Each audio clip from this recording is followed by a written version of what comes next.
안녕하십니까. 블로그 남강 언어의 남강입니다. 오늘은 융합 11 252쪽이죠.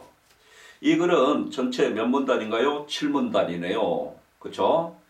이 글은 과학적 실제론과 그 다음에 뭔가요? 반실제론에 대한 글입니다. 그쵸? 자, 빨리 좀 읽으면서 설명해 드리겠습니다. 첫 번째 문장 쭉 몇 줄입니다. 과학사에서는 끊어주고요. 한때 존재한다고 여겨졌다가 이제는 존재론적 지위를 박탈당한 대상들이 있다고 씁니다.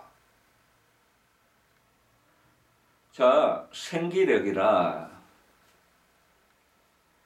그 다음에 생기력, 생물에 있다고 생각되는 생명력을 이야기하는 거죠. 그 다음에 플로지스톤, 그렇습니다. 물체가 탈 때 빠져나가는 그러한 현상들을 이야기하는 거죠. 그렇죠? 그 다음에 에테르타이가 그런 것들이다, 그렇습니다. 그런 것들이다, 그렇습니다. 그렇게 되면 여기 전개 방식의 형태는 대상들이 있다, 그러면서 대상을 이야기하고 있습니다. 예시 형태죠. 전개 방식상 예시입니다. 예시입니다. 자, 그 다음에요. 이 대상들이 허구적 존재자로 전락하게 된 것은 것입니다. 이 대상들을 허구적 존재자라고 이야기하는가 봅니다. 그렇죠? 허구적 존재자 동그라미. 전락하게 된 것은 과거 방법에 의해 경험적으로 확인되지 못했기 때문이다. 그렇습니다. 자, 허구적 존재자 동그라미 했고요. 그 다음에 몇 줄입니다. 과거 방법에 의해 경험적으로 확인되지 못했기 때문 여기다 쭉 몇 줄. 중요한 건 뭔가요? 경험이 되겠죠. 그렇죠? 그런데 현대에 들어서 방사선이나 전자도 과학기술로 성공해서 중심적인 역할을 담당하고 있지만 그 존재는 경험으로 직접 확인될 수 없기에 허구적 존재가 아닌가 하는 의문이 생긴다 그렇습니다. 자, 지금 방사선하고 전자를 갖다 끄집어 드리고 있습니다. 방사선이나 전자 동그라미. 그러면서요. 자, 경험으로 직접 확인될 수 없기에 여기 밑줄 긋고 끊어주고요. 허구적 존재가 아닌가 하는 의문이 생긴다 그렇습니다. 어쨌거나 방사선, 전자 이 부분을 가지고 이야기할 것 같습니다. 이것이 허구적 존재이나 존재가 아니나 이런 부분 가령 것입니다. 예를 들면 것입니다. 예시 형태죠. 자, 천자는 안개 상자의 증기 맺힘을 통해 간접적으로 관찰될 뿐이지 전자를 직접 관찰한 것은 원리적으로 불가능하다 그렇습니다. 그렇죠? 그래서 지금 1문단에서 이야기하고 있는 것은 뭔가요? 자, 결국 존재론적 지위를 이야기하고 있고요. 그 다음에 무엇을 중시하고 있냐면 경험을 갖다 중시하고 있습니다. 그렇죠? 1문단의 소주제는 존재론적 지위와 경험적 확인이 될 겁니다. 자, 2문단 들어가겠습니다. 과거 플로지스톤과 같은 허구적 존재를 형 이상학적 대상. 자, 허구적 존재 동그라미 하고 첫 번째 문장 전체 밑줄인데요. 자, 허구적 존재 동그라미 하고요. 형 이상학적 대상 네모. 자, 그 다음에 책상과 같이 그 존재를 직접 확인할 수 있는 대상 것입니다. 쭉 밑줄 긋고요. 밑줄 그어져 있죠. 관찰적 대상 네모. 전자와 같이 경험으로 그 존재를 직접 확인할 수 없지만 이론으로 가정되는 대상, 이론적 대상 네모입니다. 그렇죠? 이라고 불러보자 것입니다. 과학적 실제로는 이론적 대상이 실제 세계 안에 존재한다고 주장하는 데 비해 과학적 반실제론은 이론적 대상이 형이상학적 대상과 마찬가지로 실제 세계 안에 존재하지 않는다는 입장이다. 그렇습니다. 그렇죠? 자, 여기서 지금 마지막에 보게 되면 과학적 실제론과 과학적 반실제론 서로 되면 차이점을 갖다 보이고 있죠. 전개 방식상 대조가 된 겁니다. 그렇죠? 그래서 과학적 실제론은 동그라미 하고요. 이론적 대상이 실제 세계 안에 존재, 여기다 밑줄. 이론적 대상을 이야기하고 있는 겁니다. 과학적 반실제론 동그라미 하고요. 이론적 대상이 형이상학적 대상과 마찬가지로 긋습니다. 마찬가지로 긋습니다. 여기서 끊어주고요. 마찬가지로 동그라미입니다. 실제 세계 안에 존재하지 않는다 이렇게 봤습니다. 그렇죠? 자, 이 문단의 소주제는 죄송합니다. 형이상학적 대상과 그 다음에 관찰적 대상과 이론적 대상에 정의했고요. 그렇죠? 그 다음에 과학적 실제론과 과학적 반실제론의 차이점에 대해서 이야기하고 있습니다. 그렇죠? 다시금요. 좀 길어지네요. 형이상학적 대상과 관찰적 대상과 이론적 대상의 정의와 그 다음에 과학적 실제론과 과학적 반실제론의 차이 이렇게 적어주면 되겠습니다. 자, 3문단 들어가겠습니다. 3문단 첫 번째 문장 쭉 몇 줄입니다. 과학적 실제론 논쟁은 먼저 의미론적 관점으로 접근할 수 있다고 씁니다. 그렇죠? 밑줄 그었죠? 의미론적 관점 여기다 동그라미. 자, 의미론적 관점에 대해서 이야기하고 있네요. 어떤 것을 우리가 존재하느냐, 존재하지 않느냐 이런 것을 용어 차원에서 설명하는 것을 의미론적 관점이라고 이야기할 겁니다. 자, 의미론적 관점은 동그라미 하고요. 이론적 대상을 지시하는 이론 용어가 관찰적 대상을 지시하는 관찰 용어로 완전하게 환원될 수 있으면 여기서 끊어져야 되겠죠. 이론적 대상은 경험적 의미를 지니게 되고 이론적 대상은 동그라미 하고요. 경험적 의미를 지니게 되고 그 존재까지도 경험적으로 설명할 수 있다고 본다 같습니다. 자, 그런데 자, 역접이죠. 자, 과학적 반실제론은 그렇습니다. 자, 의미론 쪽에서 봤을 때, 자, 동그라미 하고요. 1번, 이론 용어는 관찰 용어로 완전하게 환원될 수 없기에, 자, 거기 밑줄 긋고 1번입니다. 그 다음에 경험적 의미를 결여한다고 씁니다. 경험적 의미를 결여한다고, 가질 수 없다고 주장한다. 거기다 2번이죠. 다만 이론 용어는 관찰 현상을 예측할 수 있는 도구로서만 가능하다고 본다 그렇습니다. 자, 거기다 쭉 밑줄이요. 도구에다 동그라미. 자, 그렇게 되면 반실제론에서도 자, 뭐예요? 지금 여기에 나와 있는 이론적 대상의 용어가 과학에서 유용함을 이야기하고 있습니다. 그렇죠? 자,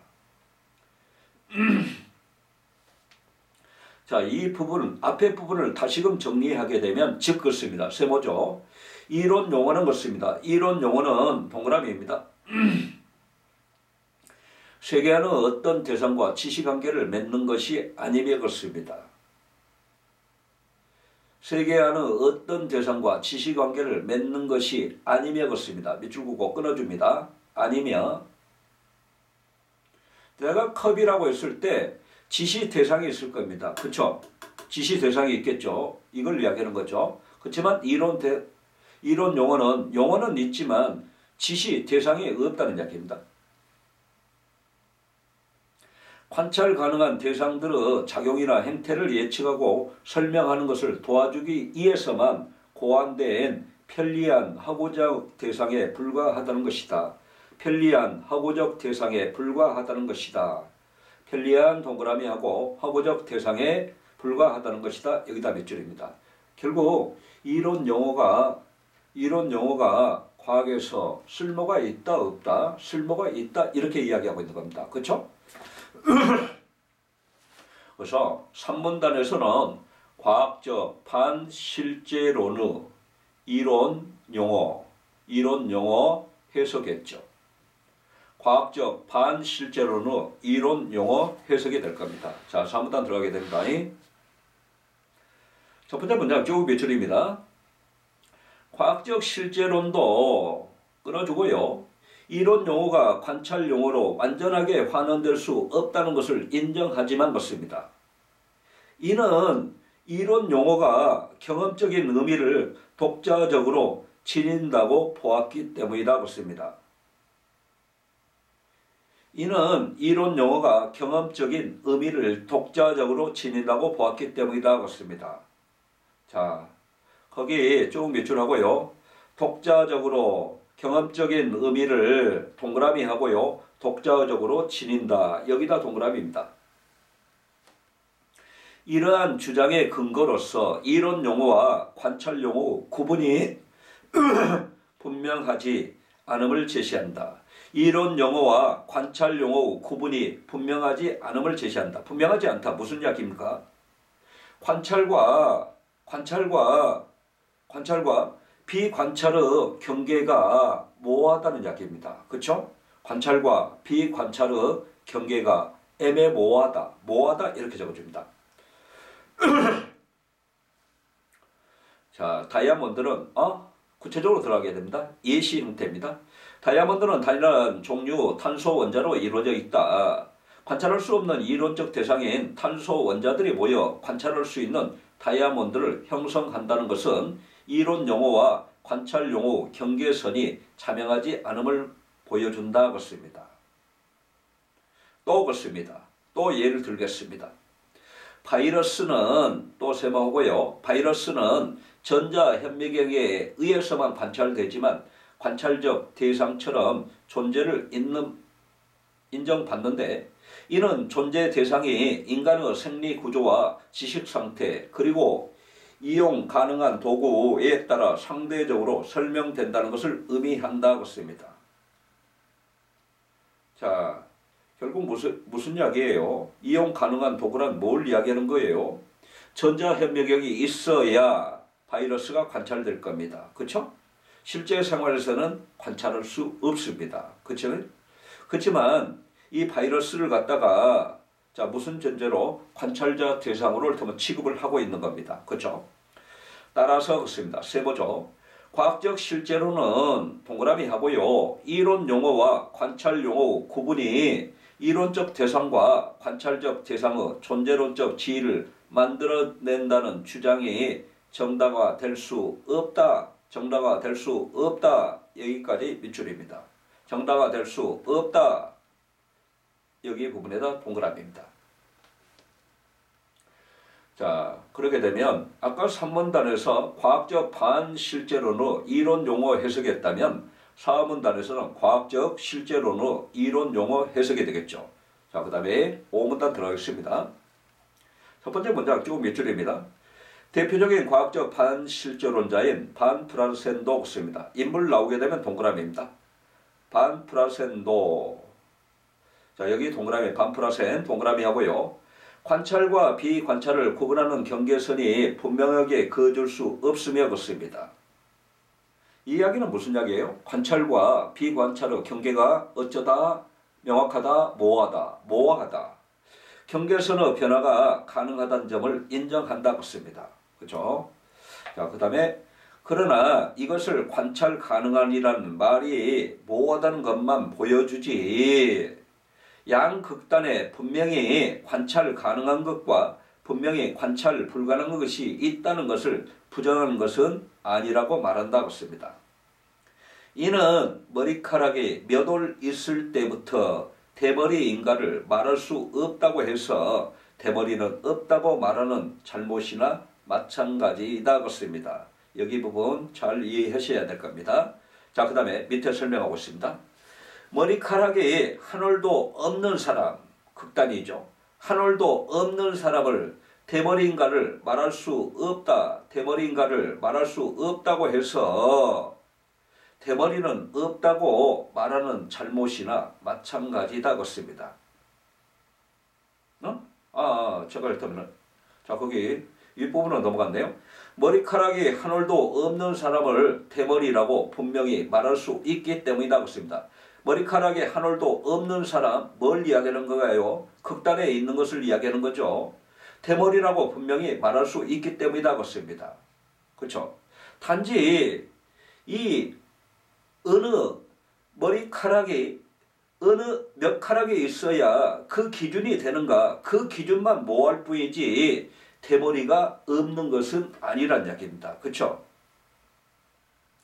반 프라세는 자신의 주장을 옹호하기 위해서 목성의 이성 것입니다. 자, 목성의 이성이 과거에는 비관찰을 되면 대상이 했지만 지금은 관찰을 되면 대상이 됐죠. 관찰하는 경우와 안개상자를 통해 전자의 자체를 관찰하는 경우를 예로 든다고 씁니다. 목성의 이성들을 망원경을 통해 관찰하는 행위는 우주 비행사가 목성에 가까이 가서 관찰하는 것과 존재론적 연속성을 지니지만 것입니다. 여기서 끊어지겠죠. 안개상자의 증기 맺힘을 탐지했다고 해서 전자를 관찰했다고까지 말할 수는 없다는 것이다 그렇습니다. 그렇죠? 왜냐하면 전자는 전자 이론 자체의 특성상 직접 관찰하는 것이 원리적으로 불가능하기 때문이다 그렇습니다. 그렇죠? 그래서 지금 관찰과 비관찰의 구분에 대해서 이야기하고 있는데 누가요? 반프라센이 이야기했죠. 관찰과 비관찰의 구분에 대한 반프라센의 해석 이렇게 잡아주면 되겠습니다. 자, 그 다음에 자 용문단 들어가겠습니다. 과학적 실제로는 이론적 대상이 실제 세계에 존재한다는 것을 정당화하는 또 다른 논증으로 기적의 논증을 제시한다고 씁니다. 과학적 실제론 동그라미 하고요. 저 뒤에 기적의 논증 동그라미 하고서 전체 쭉 몇 줄입니다. 과학 이론이 전자와 같은 이론적 대상을 도입하여 것입니다. 관찰 현상의 발생에 관한 예측에 성공했을 경우 없습니다. 자, 이를 통해도 이론적 대상들이 실제로 존재하지 않는데도 그렇습니다. 관찰 현상이 발생한다고 한다면 그렇습니다. 자, 그래요. 뒤에 문제 보면 아시겠지만 쥐가 없다고 이야기하는데 집안에서 쥐똥이 발견되었습니다. 이런 것은 지극히 그야말로 초우연적 일치 형태가 되겠죠. 그렇죠? 그러면 자, 거기 밑에 보고서 이야기할 겁니다. 자, 이론적 대상들이 실제로 존재하지 않는데도 그렇습니다. 여기서 앞의 예를 통해서 보게 되면 이론적 대상은 뭐가 되는가요? 전자죠. 그렇죠? 근데 관찰 현상이 발생한다고 하게 되면 그렇습니다. 이 경우는 아주 대단한 우연적 일치로서 기적이라고 해석되어야만 한다는 것이다 그렇습니다. 자, 거기 쭉 몇 줄 긋고요. 우연적 일치로서 그렇습니다. 동그라미하고요. 기적 동그라미. 우연적 일치를 기적이라고 하고 있습니다. 그렇죠? 자, 그러면 결과적으로 지금 과학적 실제론에서 이야기하는 것은 뭔가요? 자, 과학의 성공은 우연적 일치이다? 우연적 일치이다? 기적이다? 아니죠. 우연적 일치도 아니고 기적도 아니란 이야기입니다. 그쵸? 그걸 이야기하고 있는 겁니다. 그래서 육문단어 소주제는 과학적 실제론의 뭐에 대해서 이야기하고 있는가요? 기적의 논증에 대해서 이야기하고 있죠. 자, 마지막 7문단. 그러나, 자, 세모죠. 쭉 몇 줄입니다. 반 플러스 n 인물입니다. 동그라미입니다. 반 실제론자죠. 과학적 실제론이 전제되지 않더라도 과거 성공을 기적이 아닌 자연스러운 현상으로 받아들일 수 있다고 주장한다고 씁니다. 과학적 실제론은 과거 성공은 어떤 방식으로든 이론과 대상 세계관의 동형 관계를 전제할 때만, 자, 과학적 실제론은 동그라미 하고요. 과거 성공은 어떤 방식으로든 이론과 대상 세계관의 동형 관계를 전제할 때 그렇습니다. 동형이라는 이야기는 무슨 이야기예요? 대응한다는 이야기죠. 대응 관계를 전제할 때만 납득 가능하다는 주장으로 이해될 수 있다 그렇습니다. 그러나 세모죠. 반 플러스 n 동그라미입니다. 이론과 세계관의 어떠한 동형 관계도 거론할 필요 없이 그렇습니다. 끊어주고 성공적인 이론만이 존속하는 것이 과학계의 자연스러운 법칙이라고 보았다. 자, 거기에 쭉 몇 줄입니다. 성공적인 이론만이 존속하는 것이 과학계의 자연스러운 법칙이라고 보았다고 씁니다. 그렇죠? 진화론적 설명에서 예컨대 해당 개체의 유전 암호와 환경 간의 동영상과 같은 것은 아예 문제시되지 않기 때문이다. 과학에서 진화론적 관점에 선다는 것은 그렇습니다. 결국 무슨 이야기예요? 살아남은 과학만이 성공한 것이라고 이야기하는 것. 그렇죠? 자, 진화론적 관점. 선다는 것은 과학 이론을 주위 환경에 순조롭게 적응하는지 여부에 의하여 그 생존이 결정되는 종에 비유하여 파악하는 것이다. 그렇습니다. 자, 진화론적 관점에 선다는 것은 여기다 밑줄 하고요. 자, 순조롭게 적응하는지 여부에 의하여 그 생존이 결정되는 종에 비유하여 파악하는 것이다. 종의 비유 여기다 동그라미입니다. 그럴 경우 우리 과학 이론이 성공적이라는 것은 그렇습니다. 전혀 특별하지 않는 자연스러운 현상 중의 하나이며 기적일 것은 더더욱 없다는 생각이다 그렇습니다. 그렇죠? 결국 뭘 이야기하는 거예요? 자, 지금 여기 반 플러스는 결국 진화론 관점에 맞춰 가지고 살아남은 과학이 혹은 살아남은 과학이 성공적이라고 이야기하는 것은 자연스럽다 이렇게 이야기하고 있는 겁니다. 그렇죠? 여기까지입니다. 자, 7문단의 소주제는 기적의 논증에 대한 반 플러스의 대응이라고 볼 수 있겠죠. 그렇죠? 자, 전체 주제하고 제재하고 전개 방식 그리고 올 테면은 여러분께서 혼자 공부하실 때 정리할 부분들을 말씀드리고 마치겠습니다. 전체 주제는 과학적 실제론을 둘러싼 논쟁들이죠. 전개 방식은 과학적 실제론과 반실제론 사이의 논쟁을 다루고 있죠. 자, 여기 여러분께서 혼자 공부하실 때 중점적으로 봐야 될 부분은 뭐냐면 과학적 실제론과 반실제론의 차이점이라든가 공통점 이런 부분을 볼 때는 정리를 한번 해보시기 바랍니다. 오늘 이상이고요. 제가 좀 빨리 한 것은 자, 문단은 길고 내용은 많은데 30분 내에 해결돼야 되기 때문에 그렇습니다. 자, 이에 대해서 궁금한 부분은 제일테면은 블로그 남강원에 댓글을 남겨주시게 되면 제가 내일 답을 드리겠습니다. 오늘도 수고하셨고요. 저는 내일 여러분 뵙는데 부끄럽지 않는 남강으로서 최선을 다하겠습니다. 오늘 수고하셨고요. 같이 파이팅 하실까요? 파이팅! 감사합니다.